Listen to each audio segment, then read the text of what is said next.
இதுதான் எங்களோட ஸ்கூலோட நிலவரம். எங்க ஸ்கூலுக்கு நிரந்தரமான வாத்தியார் யாரும் இல்ல. இந்த எங்க ஸ்கூலோட வாத்தியாரோட நிலவரம் இதுதான்.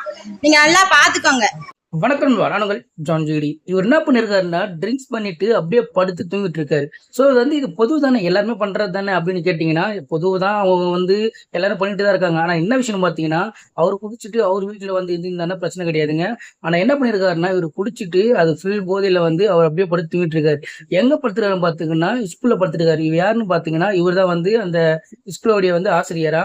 ஸோ அந்த ஒரு ஆசிரியர் இருந்துட்டு நீங்க இந்த மாதிரி குடிச்சிட்டு இங்க நீங்க படுத்தா மற்றவங்க பார்த்து கெட்டு போக மாட்டாங்களா அப்படின்றது அவங்க கேட்க ஒரு கேள்வியா இருக்கு. எவ்வளவு பேர் தப்பு பண்ணிட்டு இருக்காங்க. ஆனா அப்படி இருந்தும் இப்படிப்பட்ட சில பேர் பண்ணும்போது அது இன்னும் தப்பு. ஏன்னா அவங்க கேட்கிற கேள்வி என்னன்னு பாத்தீங்கன்னா, இப்ப உங்களை பார்த்து மத்தவங்க கத்துக்க மாட்டாங்களா, உங்களை பார்த்து ஒன்னும் பயம் வீடியோ வரும் சொல்லி.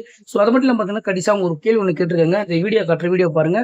ஸோ இதை பார்த்துட்டு உங்களுடைய கருத்து மாதிரி கமெண்ட் பண்ணுங்க. முடிஞ்ச என் சேனலை ஃபாலோ பண்ணிக்கோங்க.